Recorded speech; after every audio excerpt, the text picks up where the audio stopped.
বিসমিল্লাহির রহমানির রাহিম। আসসালামু আলাইকুম। আমি মেহেদি হাসান। আজ আপনাদের মাঝে একটা গুরুত্বপূর্ণ টপিকস নিয়ে আসছি এবং সেই টপিক্সটার নাম হচ্ছে ভয়েসেন্স, অর্থাৎ চেঞ্জিং সেন্টেন্সের একটা পার্ট যার নাম হচ্ছে ভয়েসেন্স, যাকে বলা হয় অ্যাক্টিভ থেকে প্যাসিভ। আমরা অবশ্যই এই টপিক্সটা ভালোভাবে শিখব। যাই হোক, তো অ্যাক্টিভ থেকে প্যাসিভ অর্থাৎ ভয়েসেন্স করার জন্য আমাদের বেশ কয়েকটি জিনিস মাথায় রাখতে হবে এবং সেই বিষয়গুলো কি কি, যেমন এখানে উল্লেখ করা হয়েছে প্রেজেন্ট সমান সমান এম ইজ আর। আমি আবারও বলি, প্রেজেন্ট হলে অক্সিলারি ভার্ব হিসেবে ব্যবহার হবে এম ইজ আর। পাস্ট ফর্মে অক্সিলারি ভার্ব হচ্ছে ওয়াজ ওয়্যার। আমি আবারও বলি, প্রেজেন্টের ক্ষেত্রে auxiliary verb am is are, past ফর্মের ক্ষেত্রে অক্সিলারি ভার্ব ওয়াজ ওয়্যার। এছাড়াও মডাল ভার্বের পরে বি বসে। এখন মডাল ভার্বের পরে বি বসে, মডাল ভার্বটা কি? যেমন can, could, shall, should, will, would, may, might, must, এগুলোকে বলা হয় মডাল ভার্ব। অবশ্যই আমরা মডাল ভার্বের পরে কি বসাবো? বি বসাবো। যাই হোক, এখন আমরা তার পরবর্তীতে যে বিষয়টা মাথায় রাখতে হবে, সাবজেক্ট, অবজেক্ট, পসেসিভ। এখন সাবজেক্ট, অবজেক্ট, পসেসিভ। সাবজেক্ট বলতে আমরা বুঝি বাক্যের শুরুতে যে শব্দটা থাকে সেটাকে, অর্থাৎ যে বাক্যের কাজটি করে তাকে বলা হয় সাবজেক্ট, এবং ভার্বের পরে যে শব্দটা থাকে তাকে বলা হয় অবজেক্ট। এখন সাবজেক্ট, অবজেক্ট এবং পসেসিভ এই তিনটি রূপ নিয়ে আলোচনা করি।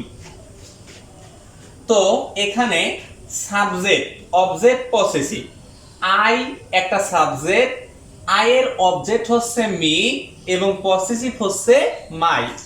একই রকম ভাবে সি একটা সাবজেক্ট, এটার অবজেক্ট হচ্ছে হার, পসেসিভ ও হার। হি হচ্ছে সাবজেক্ট, এটার অবজেক্ট হচ্ছে হিম এবং পসেসিভ হিস। একই রকম ভাবে you, you, your, they, them, their এবং we, us, hour.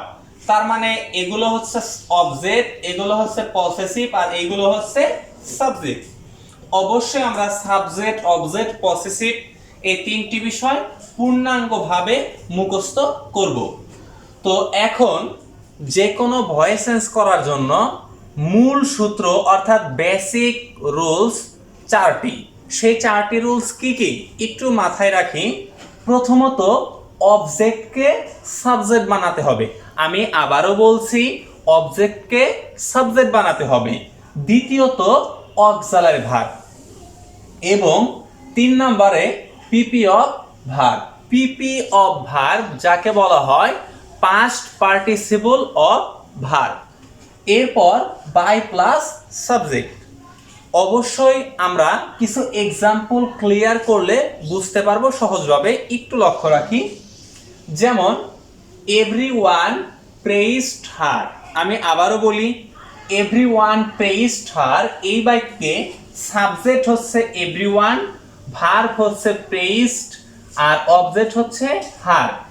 Subject, verb, object. এখন প্রথমত অবজেক্টকে সাবজেক্ট বানাতে হবে। তাহলে হারকে যদি সাবজেক্ট বানানো হয়, হারকে যদি সাবজেক্ট বানানো হয়, হার এর সাবজেক্ট কে? শি। অবশ্যই এখানে ব্যবহার করব শি। এরপর অক্সিলারি ভার্ব। এখানে মূল ভার্ব হচ্ছে প্রেইজড। যেহেতু প্রেইজড এটা একটা পাস্ট ফর্মের ভার্ব, অর্থাৎ পাস্ট ফর্মে আছে, সেহেতু আমরা অক্সিলারি ভার্ব হিসেবে ব্যবহার করব ওয়াজ অথবা ওয়্যার।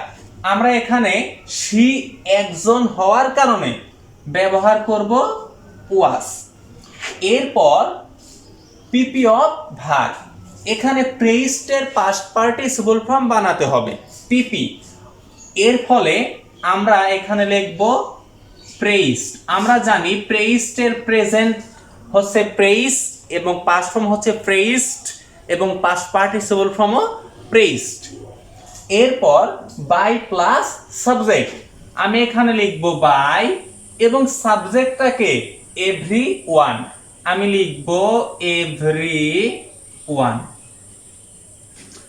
এরপর আরেকটি এক্সাম্পল খেয়াল করি। অনিক ক্রিয়েটস দ্য প্রবলেম। এখন অনিক ক্রিয়েটস দ্য প্রবলেম, এইটা কিভাবে আমরা অ্যান্সার করব? তো প্রথমত এখানে সাবজেক্ট হচ্ছে অনিক, ভার্ব হচ্ছে ক্রিয়েটস এবং দ্য প্রবলেম হচ্ছে অবজেক্ট।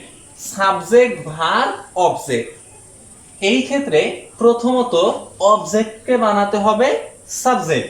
তাহলে অবজেক্ট হচ্ছে দ্য প্রবলেম, আমি সামনে নিয়ে আসবো দ্য প্রবলেম। এরপর পিপি অফ ভার্ব।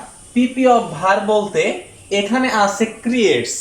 এই ক্রিয়েট শব্দটাকে যদি আমরা পাস্ট পার্টিসিপল ফর্ম বসাই, তো সেই ক্ষেত্রে আমরা বসাতে পারবো তার আগে দ্বিতীয় ফর্মুলাটা একটু কাজ করি। Auxiliary verb. অক্সিলারি ভার্বের ক্ষেত্রে ক্রিয়েটস এটা প্রেজেন্টে আছে, যেহেতু প্রেজেন্টে আছে সেহেতু আমরা অক্সিলারি ভার্ব হিসেবে ব্যবহার করব এম ইজ আর। আমি আবারও বলি, ক্রিয়েটস প্রেজেন্ট হওয়ার কারণে এম ইজ আর, দা প্রবলেমের পরে ব্যবহার করলাম ইজ। কেন ইজ? কারণ আমরা জানি এম বসে আই এর সাথে, এবং যদি সাবজেক্টটা একজন বোঝায় সেই ক্ষেত্রে ইজ, একাধিক বোঝালে আর। যেহেতু দা প্রবলেম বলতে একটাকে বোঝানো হয়েছে ইজ। এরপর পিপি অফ ভার্ব ক্রিয়েটস। এই ক্রিয়েটস এর পাস্ট পার্টিসিপল ফর্ম হচ্ছে ক্রিয়েট। এরপর বাই প্লাস সাবজেক্ট, এখানে আমি লিখব বাই এবং সাবজেক্ট। সাবজেক্টটাকে, সাবজেক্ট হচ্ছে অনিক, আমি এখানে লিখলাম অনিক। অর্থাৎ the problem is created by Anik. তো এগুলো হচ্ছে অ্যাক্টিভ থেকে প্যাসিভ। তবে পরীক্ষাতে অনেক সময় অনেক বিশাল বিশাল বাক্য প্রশ্নে দেওয়া থাকে, সেই ক্ষেত্রে আমরা এত বড় বড় বাক্যের কিভাবে অ্যান্সার করব আমরা একটু লক্ষ্য রাখি। অবশ্যই আমরা এসএসসি এবং এইচএসসি লেভেলের অ্যাক্টিভ থেকে প্যাসিভ ভয়েস চেঞ্জ শিখতে পারবো। তো বিশাল বিশাল বাক্যের ক্ষেত্রে আমরা কি করতে পারি? বিশাল বিশাল বাক্যের ক্ষেত্রে আমরা যে কাজটি করব সেটা হচ্ছে প্রিপোজিশন নামক একটা টপিকস আছে, এই বিষয়টা একটু মাথায় রাখবো। প্রিপোজিশন মানে কি? যেমন in, on, at, to, for, of, by, with, without, dot dot, আরো এরকম অনেকগুলো আছে, এগুলোকে বলা হয় প্রিপোজিশন। আমি আবারও বলি, in, on, at, to, for, of, by, with, without, এগুলোকে বলা হয় প্রিপোজিশন। এখন অনেক বড় বড় বাক্যর অ্যান্সার করব। যেমন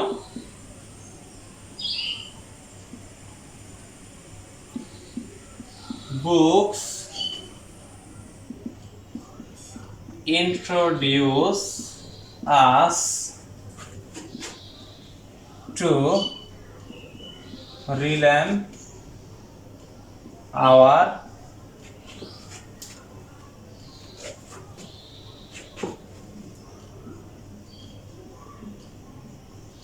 knowledge. Books introduce us to revamp our knowledge, এটাকে যদি আমরা প্যাসিভে রূপান্তর করি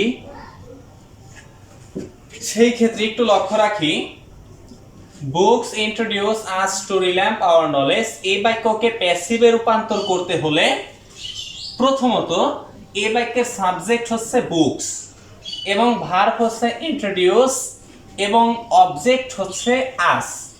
এখন অনেকেই বলতে পারে অবজেক্ট আমার কেন এখানে আস? অর্থাৎ একটু লক্ষ্য রাখতে হবে, এর পরের শব্দটা হচ্ছে টু।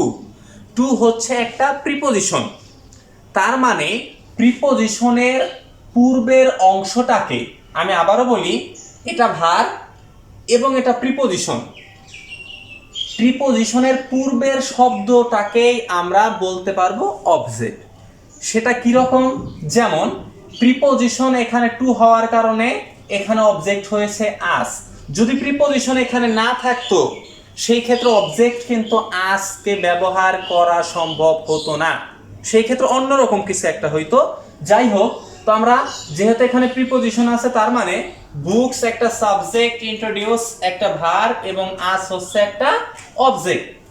আর এই টু থেকে শুরু করে নলেজ পর্যন্ত এইটুকু শব্দের অর্থাৎ এইগুলোর কোনো পরিবর্তন হবে না। আমি আবারও বলি, টু থেকে নলেজ পর্যন্ত, টু রিলে পাওয়ার নলেজ, এই শব্দগুলোর কোনো পরিবর্তন করতে হবে না। আমরা পরিবর্তন করব সাবজেক্ট, ভার্ব এবং অবজেক্টের। আমি আবারও বলি, অ্যাক্টিভ থেকে প্যাসিভ বেশিরভাগ ক্ষেত্রে পরিবর্তন করতে হয় সাবজেক্ট, ভার্ব এবং অবজেক্টের। সেই ক্ষেত্রে প্রথমত অবজেক্টকে সাবজেক্ট বানাতে হবে। এখানে অবজেক্ট হচ্ছে আস। আমরা জানি আসের একটা সাবজেক্ট আছে, আসের সাবজেক্টটা হচ্ছে উই। এর পরবর্তীতে অক্সিলারি ভার্ব।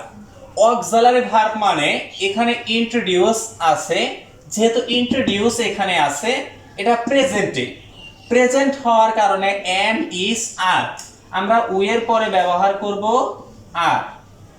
এরপর পিপি অফ ভার্ব, ইন্ট্রোডিউস, ওকে যদি আমি পাস্ট পার্টিসিপল ফর্ম তৈরি করি সেই ক্ষেত্রে হবে introduced.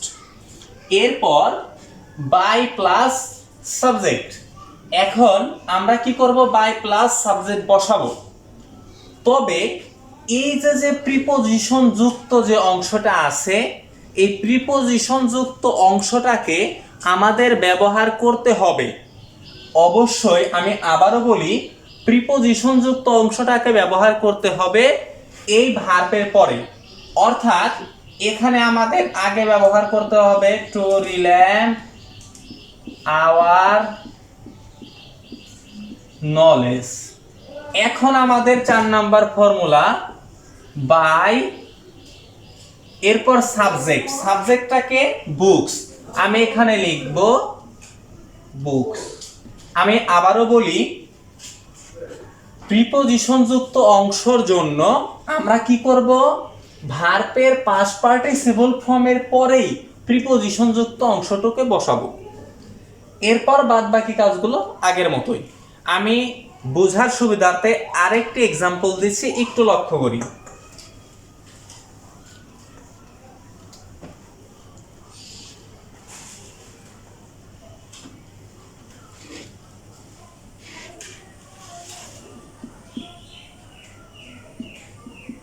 Anik wanted money to buy some books.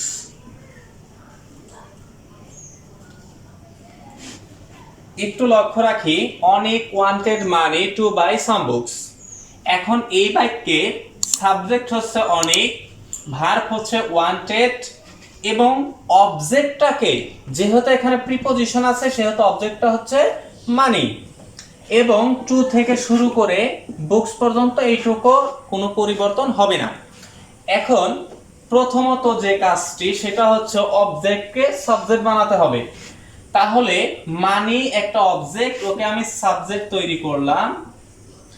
এরপর অক্সিলারি ভার্ব, ওয়ান্টেড, যেহেতু ওয়ান্টেড পাস্ট ফর্মে আছে সেহেতু অক্সিলারি ভার্ব হিসেবে ব্যবহার করব ওয়াজ অথবা ওয়ার।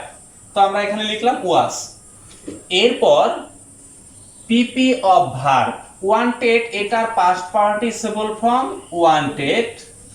এরপর বাই প্লাস সাবজেক্ট, তবে যেহেতু প্রিপোজিশন যুক্ত অংশ আছে সেহেতু আমরা কি করব, ভার্বের পাস্ট পার্টিসিপল ফর্মের পরে আমরা প্রিপোজিশন যুক্ত অংশটুকু বসাবো। এরপর বাই প্লাস সাবজেক্ট, সাবজেক্টটাকে অনিক, আমরা অবশ্যই এখানে লিখব অনিক। যাই হোক, এইরকম অনেক বড় বড় বাক্যই আমাদের পরীক্ষার প্রশ্নে আমরা দেখতে পাই। সেই ক্ষেত্রে এই ফর্মুলা অনুসারে অ্যান্সার করলে অনেক সহজভাবে অ্যান্সার করা যাবে। তো এখন একটি প্রশ্ন, সেই প্রশ্নটি হচ্ছে মডাল ভার্ব এর পরে বি বসে, এটা কি রকম? আমি আবারও বলি, মডাল ভার্বের পরে বি বসে, এটা কি রকম, এটার এক্সাম্পল একটু ক্লিয়ার করি। তো যেমন এখানে আমি একটি বাক্য লিখি,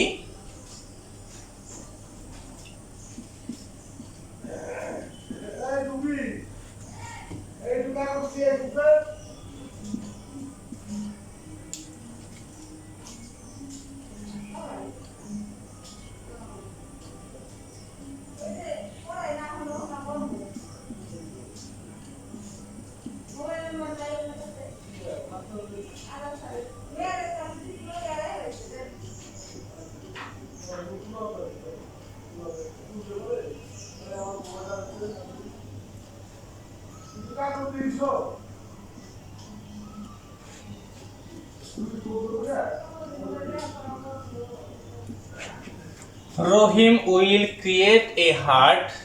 এই বাক্যে আমরা প্যাসিভ যদি করি সেই ক্ষেত্রে একটু লক্ষ্য রাখতে হবে, এখানে সাবজেক্ট হচ্ছে রহিম এবং উইল, এই উইল হচ্ছে একটা মডাল ভার্ব এবং ক্রিয়েট হচ্ছে একটা মূল ভার্ব। আমি আবার বলি, যেহেতু এখানে মডাল ভার্ব আছে এবং সেহেতু এখানে একটা মূল ভার্ব আছে, সেই ক্ষেত্রে রহিম একটা সাবজেক্ট, উইল একটা মডাল ভার্ব এবং ক্রিয়েট একটা মূল ভার্ব এবং এ হার্ট হচ্ছে একটা অবজেক্ট।